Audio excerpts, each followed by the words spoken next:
The film begins with a battle between two sorcerers, fighting each other with all their might. We learn that the reason for this conflict is that the good sorcerer, named Finn, wants to rescue his beloved from the evil sorcerer, Chernomor.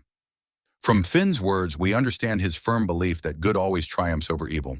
He skillfully dodges and parries Chernomor's attacks, eventually seizing an opportunity to strike back by creating a powerful vortex that sweeps the villain away.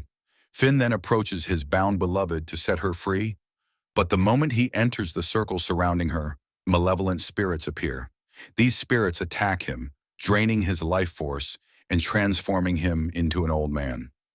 Chernomor reappears, mocking Finn for falling into his trap, gloating over the victory of evil. As the sun sets, Finn's beloved turns into a stone statue, and Chernomor seizes the power of her love, sealing it within his scepter. He then threatens Finn, intimidating him with his dark magic, leaving their ultimate fate unknown for a time. A while later, we meet a young man named Roolin, who is performing this very story for an audience, unaware that it is actually a true tale. As soon as the spectators spot a group of knights heading to propose to the princess, they abandon Roolin's show to watch them. Even Roolin is mesmerized, dreaming of becoming a knight himself one day. His friend Lester mocks him, reminding him that he is just an actor and that becoming a knight is an impossible dream. Despite this, Roolin changes his clothes, clinging to his dream of being a brave hero who marries a princess and lives happily ever after. Lester continues his teasing, and through their conversation, we realize that Lester is the one who writes the stories Roolin performs. Suddenly, the knights return from the palace in a state of terror because the princess has frightened them away and rejected them. We then go to the king's palace, specifically the chamber of Princess Mila, who is upset and doesn't want her father to enter. However, she is surprised to find him already there. He tries to convince her that she must marry, assuring her that a husband will protect and cherish her, just as he did with her mother. Mila, frustrated, insists she can protect herself and isn't ready for marriage. She yearns for a life of adventure, excitement, and to marry the man of her dreams. The king loses his temper, dismissing her talk as mere fantasy, and warns her that if she doesn't choose a suitor soon, he will marry her off to someone of his own choosing before leaving the room. Refusing to be forced into such a marriage, Mila decides to flee the palace. Meanwhile, Roolin is enjoying himself with his pet bird and the apples he just bought. Suddenly, one of the knights on his way to the palace bumps into him, causing his apples to fall. Annoyed, Roolin demands an apology, but the knight named Farlaf mocks him along with his brothers, viewing him as nothing more than a lowly actor. Farlaf's arrogance is on full display. He is convinced he is the one destined to marry Mila and become the future king. He leaves, leaving Roolin stinging from the encounter. That night, Princess Mila is walking through the city streets when she unfortunately crosses paths with two thugs who begin to harass and mock her, clearly unaware of her royal identity. They demand money or her necklace to let her pass. Angry, Mila strikes one of them and makes a run for it. As they chase her, she accidentally crashes into Roolin, knocking him to the ground. She quickly grabs a piece of wood to defend herself and begs him to call the palace guards or a knight because criminals are after her. Surprised, Roolin lies to her, claiming to be a knight who will protect her, still unaware that she is the princess. Things take a turn for the worst when the thugs catch up and corner them.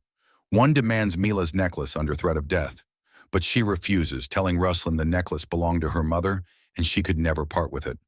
Unfortunately, Roolin struggles to unsheath his sword, and the thug threatens him with a dagger to make him abandon Mila. However, Roolin creates a distraction and lands a heavy blow that knocks the thug unconscious, even knocking out a tooth. He then draws his sword to duel the second criminal, but his blade is poor and bends easily. Nevertheless, Roolin hits him and disarms him. Enraged, the thug charges at him like a bull, but Roolin leads him to crash into some wooden crates and pins him down. The thug manages to throw him off and moves in for a strike. But before he can, Roolin's bird spins the thug's helmet around, blinding him. Roolin seizes the moment, letting the horse kick the villain away. Mila is deeply impressed by Roolin's bravery, now convinced he is a true knight. At that moment, the first thug wakes up and pops his tooth back into place. When he whistles for reinforcements, Mila strikes him, but the whistle has already alerted many other criminals to their location. Ruslan grabs Mila, and they narrowly escape. Afterward, Ruslan gets to know Mila better, though he still doesn't know she's the princess. He tries to hide his performance poster so she won't find out he's just an actor. When he asks why she's out there, Mila explains she ran away from home and can never return because her fate was decided from the day she was born. Ruslan sympathizes, feeling they are alike since he was forced into acting by his father. Mila continues, expressing her desire for a real life filled with adventure and love. An excited Ruslan asks her to come with him, and they sneak into a high tower. They take a ride on a fast-moving cable car, looking out over the city and enjoying each other's company. Ruslan makes her laugh, and they share many special moments exploring the city together, clearly falling for one another.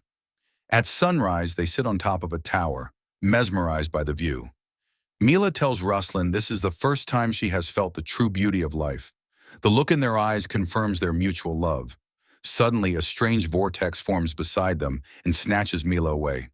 Ruslan chases after the storm, jumping from rooftop to rooftop in a desperate attempt to save her. At that moment, a guard spots the princess inside the vortex, and the king is informed of her disappearance. Ruslan does the impossible, pursuing the mysterious cyclone. He manages to reach out and grab Mila, but the face of Chernomor appears within the storm, declaring that no ordinary person can stand against him. Ruslan is shocked, realizing the fairy tale is real. He promises Mila he will save her no matter what, but the vortex pulls her away, leaving him to fall to the ground. A short while later, the king finds him and accuses him of kidnapping Princess Mila.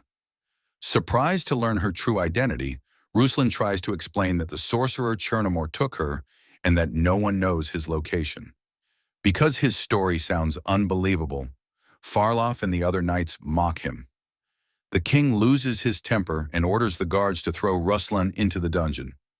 Despite Ruslan's warnings about the danger Mila is in, no one believes him. Desperate to save his daughter, the king announces that whoever rescues her shall have her hand in marriage, which greatly excites the knights. As the guards lead Ruslan to the cells, his bird throws flour on them, creating a distraction that allows Ruslan and the bird to escape. Meanwhile, the knights leave the kingdom, but they soon reach a fork in the road and, having no idea which way to go, they simply stand there. Ruslan returns to Lester and asks where he heard the story of Chernomor. A startled Lester admits he found it in a book from a distant library, but he refuses to reveal its location because the owner is a terrifying and evil individual. An angry Ruslan explains that Chernomor actually appeared and kidnapped the princess, and that he promised to save her. He pressures Lester until he gets the book, but the book doesn't reveal Chernomor's lair. Lester suggests the librarian might know more, but warns again of the danger. Regardless, Ruslan takes a carriage and, with Lester, sets off. As they leave the kingdom, Farloff sees them and follows with his brothers and the other knights. Ruslan drives the carriage at top speed through various landscapes until they reach a giant tree on the edge of a cliff, which serves as the library. Once inside, Ruslan and Lester are puzzled by the silence. But suddenly the door slams shut. A terrified Lester tries to find a way out when the owner appears, a magical cat that looks quite cute. Ruslan is confused by Lester's fear, but the cat suddenly grows to a monstrous, terrifying size and begins to hunt them, destroying everything in its path. Ruslan and Lester jump onto a piano to escape, but the cat stays on their trail, eventually separating them. As the cat corners Lester, Lester manages to knock him down with a ladder. Ruslan thinks quickly on how to calm the beast and comes up with a plan using yarn and a map. He lures the cat, who had climbed the shelves and was about to reach Lester, into playing. The cat completely relaxes, shrinks back to his normal size, and begs Ruslan to stop. Ruslan stops the game, returns the cat's book, and apologizes. He then asks about Chernomor. The cat assumes Chernomor has kidnapped another princess and warns Ruslan that the sorcerer is powerful enough to defeat an entire army alone. However, Ruslan insists on finding him to save Mila. The cat decides to help, magically repairing all the damage in seconds. He leads Ruslan and Lester down into the tree's roots, explaining that every so often, Chernomor kidnaps a princess who has fallen in love to turn her into stone and steal the power of her love. Ruslan is stunned to realize Mila truly loves him. The cat informs them that Chernomor is in the magic lands and Roolin has only 2 days to save her. When Roolin asks how to defeat such a powerful sorcerer, the cat admits he doesn't know but mentions someone who might, the sorcerer Finn. He takes them to a giant eyeball that serves as a portal to the magic lands. Roolin is told to keep moving forward to find Finn and is given a magical pea to use if he needs help. Thanking the cat, Roolin, his bird, and Lester enter the portal and arrive in the magic lands, awestruck by its beauty and strange butterflies. Roolin reassures a frightened Lester, and they press on. Princess Mila wakes up and is startled by Chernomor. She assumes he kidnapped her to marry her, but Chernomor mocks the idea, explaining that at sunset, he will drain her love and turn her into a statue. Shocked, Mila throws a pillow and some food at him, luckily knocking off his hat. Since he can't see, he throws the hat toward her, which accidentally makes her invisible. Mila seizes the chance to attack him with a shovel, declaring that Roolin will save her before escaping the room. Chernomor scoffs, saying no mortal can oppose him, and enchants the food to come to life and capture her. He then enters a treasure room and uses a magic orb to see that Roolin and Lester are on their way. He laughs evilly and decides to kill them. Meanwhile, the knights reach the library and mock the cat. Farloff suspects a secret passage, and the strongest knight threatens the cat to reveal Ruslan's location. The cat plays music, grows in size, and attacks them from the shadows. Fortunately, Farloff and his brothers stumble into the secret passage by accident, while the cat is busy chasing the others. After finishing with the knights, the cat goes to sleep, while Farloff and his brothers enter the portal, terrified of the harmless butterflies. They find Ruslan's tracks and decide to follow.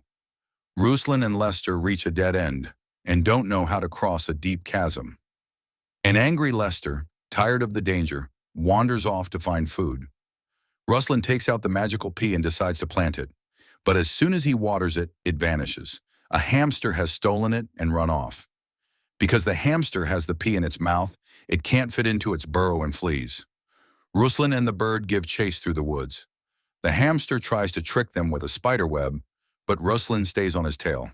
The hamster climbs a tree, gloating, and then jumps off, using the air in his cheeks to glide away. However, the bird dives and snatches the pea back.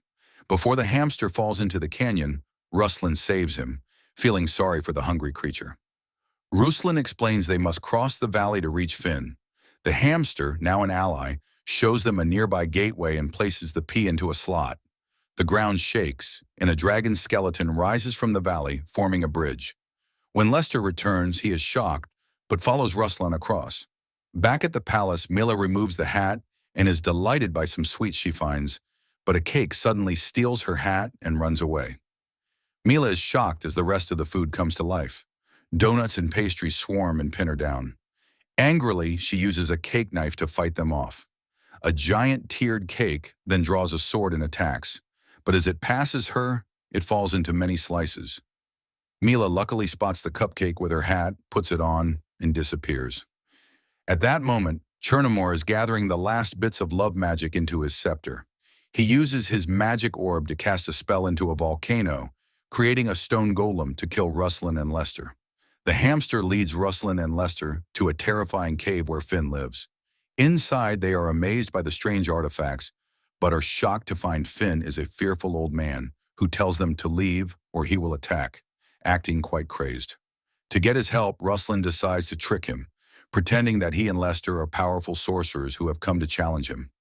Finn tries to cast a spell, and Roolin and Lester pretend to be struck down dead. A joyful Finn, believing his powers have returned, comes down to check on them and apologizes for killing them. They quickly grab and tie him to a chair. Roolin reassures him they mean no harm and explains they are there to save Mila from Chernomor. Finn reveals that Chernomor's weakness is his beard. If he loses it, he loses all his magic. To succeed, Roolin will need a magic sword and legendary armor guarded by an army of the undead. Finn gives them directions, and the hamster, knowing the way, leads them to the artifacts. As they leave the cave, the giant golem confronts them. They flee in terror and run into Farloff and his brothers, who are also terrified and run away. In their panic, the brothers jump off a cliff and land in a disgusting swamp, where a giant frog tries to kiss them, causing them to flee again. The golem searches for Roolin and Lester, but misses them as they hide in a tree. Meanwhile, Mila is wandering the palace, looking at statues of other princesses and feeling that they were once real. Chernomor is enraged that the golem failed. Roolin and Lester reach the site of the undead army, who are truly deceased. They follow the sound of snoring to find a giant head of an old man. They can't wake it until it catches the scent of the hamster. The head lets out a massive sneeze that blows them away. Because the head is allergic to hamsters, it tries to keep them at a distance. Roolin apologizes and asks for the sword and armor. Surprisingly, the giant head produces a chest containing them quite easily. But as soon as Roolin takes the sword, the undead army awakens. Lester hands Roolin the shield and hides in the chest. Roolin dons the armor and bravely fights the undead one by one, using the sword's power to defeat them. Lester emerges, thinking it's over, but they are horrified to see the undead rising again as if nothing happened. Roolin has an idea. He holds the hamster near the giant head's nose. The resulting massive sneeze is so powerful it blows the entire undead army away. Victorious, they head toward Chernomor's palace. Seeing them approach, Chernomor comes up with a plan to get rid of them for good. Roolin tells Lester they must split up to find a way in, and asks the bird to find Mila and tell her help is coming. Roolin finds an entrance and is overjoyed to see Mila walking out. He tells her he's there to save her, but she shocks him by saying she doesn't need a failed actor to save her. She claims she wants to stay with Chernomor because she loves him and will marry him. This is a disguised Chernomor. He's not wearing Mila's necklace. But a heartbroken Roolin doesn't notice. He believes she never loved him and leaves in despair. Lester tries to comfort him, but Roolin is too crushed to talk. In the palace, the real Mila hides when she senses Chernomor coming. He enters, still in her form, then reverts to himself, mocking her and gloating that he tricked her lover into leaving. He finds her, takes back his hat, and binds her with tree roots. Mila sees the bird at the window and throws her necklace to him. Chernomor warns her she will become stone at sunset and takes her away. The bird breaks the window with a stone and retrieves the necklace. Back with Roolin, Lester is trying to cheer him up when the stone golem reappears. Lester saves a distracted Roolin at the last second. Roolin is too depressed to fight until the bird arrives with the necklace and explains the deception. Realizing he was tricked, Roolin regains his strength, shatters the golem's arm, and destroys it in seconds. He thanks Lester and declares they must save Mila before sunset. As they head to the palace, Farloff and his brothers emerge from the swamp and see them ascending. Mila is bound as Chernomor prepares to extract her love, gagging her so she cannot speak. Suddenly, Roolin and Lester burst in. Enraged, Chernomor uses magic to knock Mila unconscious, then sweeps Lester away with a vortex. He mocks Roolin, but Roolin is confident in his magic sword. Chernomor transforms himself into a massive, terrifying dragon. Despite the dragon's fire, Roolin is protected by his legendary gear. He attacks, but the dragon strikes him with its tail, knocking the sword away. Chernomor grabs Roolin and flies high to drop him, but Roolin hits the palace structure and uses a sharp piece of stone to cut the dragon's wing. They crash to the ground. Roolin races to grab his sword at the last moment. As the battle ends, Chernomor reverts to his normal form because Roolin has cut off his beard with the sword, stripping him of all his magic. Because of this, Finn regains his youth and powers, and all the stone princesses return to normal. As Chernomor tries to flee, he is blocked by Lester, the hamster, and the bird. Roolin stuffs him into a bag and orders him to free Mila. Chernomor scoffs, saying it's too late. The sun is setting and she is turning to stone. Roolin tosses him aside and rushes to Mila. As he enters the circle, the evil spirits attack him, but he manages to reach her, free her, and carry her out, throwing her to Lester before the spirits weaken him too much to follow. When Mila wakes up and sees what's happening to Roolin, she tries to reach him, but Farloff intervenes. Farloff's brothers grab Lester. The spirits drain the rest of Roolin's life force, and he falls unconscious. Farloff tells Mila that since he saved her, she must marry him. Angry, Mila tricks him and hits him hard. Lester, with the help of the bird and hamster, fights off the brothers, knocking one onto Chernomor. Mila takes the hat from the bird, disappears, and knocks the three villains in Chernomor off the cliff with the scepter. Chernomor ends up hanging by a rope like a worm, while Farlaf and his brothers land near the giant frog, who kisses Farlaf, turning him into a frog, and chases the others to do the same. Mila removes the hat and weeps over Ruslan. Suddenly, the young Finn appears and tells them to step back. He uses his magic to restore Ruslan's stolen life force. Ruslan wakes up and he, Mila, and Lester share a joyful embrace. Finn is also reunited with his beloved. Ruslan and Mila finally confess their love and decide to marry. Don't forget to subscribe to the channel and activate the notification bell to receive the latest videos.